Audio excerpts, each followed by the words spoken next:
I want to show you this amazing thing from Julia Ling. Now, Julia used to audition for me a lot when I first started out in casting. She's now had significant tear jumps away from that.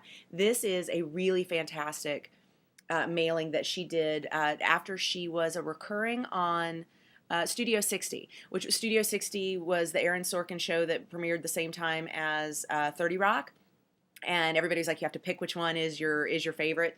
Which one are you going to get behind? And I was all Studio 60, and then it didn't even last a whole season, but it was fantastic and very highly critically acclaimed.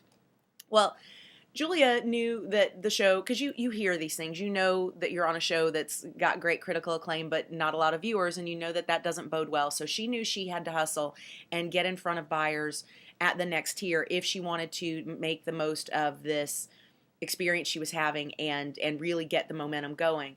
So she was profiled in a magazine that doesn't actually like exist as a coffee table magazine. It's not something that people. It's not like People magazine.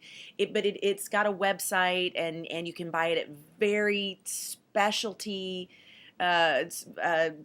newsstands here in Hollywood. I mean, like it's clear what this is, which is it is an opportunity to promote what you've got going in terms of up and coming projects, or there goes some alarms for me, or in her case, to show people in the buyer area that she is somebody they should consider for a series regular, not just recurring, because she's past her co-star days. She's now working as a recurring guest star, which is a very big deal, and hoping to build the momentum. This was in late 2006. So she had her team got her profiled as a part of this, and she mailed out, which is brilliant. This is just in a sleeve protector, a sheet protector from, like, you can buy a box of 100 of these from Staples for like $5-6. And she didn't even cut off the 3-hole punch thing there. Well, you can, but you don't, whatever. You don't have to. It doesn't matter, because the point is, it is not, wow, I need to throw a lot of money at this opportunity and make sure that everybody looks at me and sees what I can do. It needs to be just remind the buyers, like a billboard on the side of the road, remind the buyers of where I am, who I am, and what my brand is. So she wanted to take advantage of that recurring character so that she could have a much more lucrative pilot season 2007. So she puts this thing together, with all this here, and then on the back is the most important part of the article. Now, if you happen to open it and you want to peek inside, there's the front part of the article, and then there's another picture of her. Oh, I do so badly with this. Another picture of her, but that's not the relevant stuff. The most important stuff in this piece is in this side of things, because she knows the majority of the people who receive this are never going to open it. And you see, she just sent this right through the mail. There's the stamp, return address, my address, and sure enough, 2007 pilot season, she goes in on a show called Chuck, and she's been a series regular on Chuck its entire run. And that's just a really fantastic example of how you can take advantage of the heat you've got and turn it up and make sure that the buyers at the next tier see it, so that they then perceive you differently when you come across. So then she's pitched for a new pilot. She, and the season before, she probably wasn't on any lists at any networks for pilots, or maybe she was on a list as somebody who could be a co-star in the pilot, but certainly not a series regular.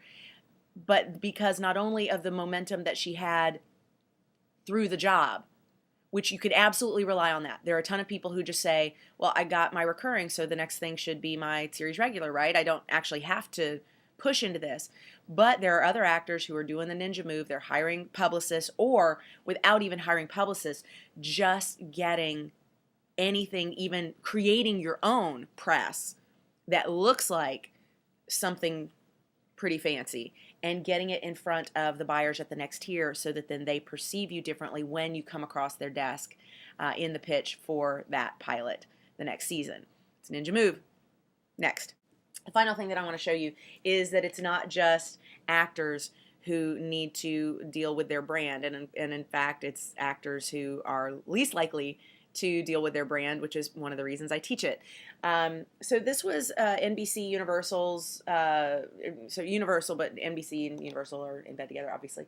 This is their For Your Consideration Emmy 2011 document for your 2011 Emmy consideration. And then they go through and page by page, they give you all their shows, 30 Rock, Parks and Rec. Sorry, I'm using my monitor to try and make sure I'm getting this in here. The Office, Community, House. Okay, so these are all the Universal properties that they want to promote. Friday Night Lights, Parenthood, the 2 Law and Orders that are still in the air, or at the time were, and then Leno and Fallon and Carson Daly and Saturday Night Live. Now, what's important here is they came up with the key brand word or short phrase for each of these shows for the purposes of this document. So for 30 Rock, we have outstanding corporate interference.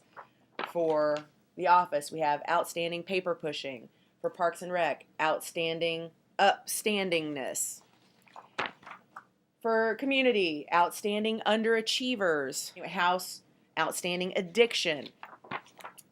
Friday Night Lights, outstanding teamwork. Parenthood, outstanding relatability. Law and Order LA, outstanding ripped from the headlines. Law and Order SVU, outstanding instincts. For Leno, outstanding one-liners. For Fallon, outstanding impression. For Carson Daly, outstanding backstage pass. And for Saturday Night Live, started to say Friday Night Lights again, outstanding cast. So this is a part of what their corporate branding team and promotion team is doing, huddling to determine how can we give a one-word description to each of our shows that we want them to take with them into their Emmy voting moment and say, yeah, not only is it outstanding, it's outstanding because of its cast. It's outstanding because of that addiction that guy on House has. It's outstanding because, the teamwork that goes on with Friday Night Lights, and then people quote the coach in their Facebook statuses, and it's not a secret why that happens. It is all a part of that clarity of branding. So I just wanted to show you those examples in this vid. That's it for this one. Stay tuned for more. Whew, busy day. Mwah.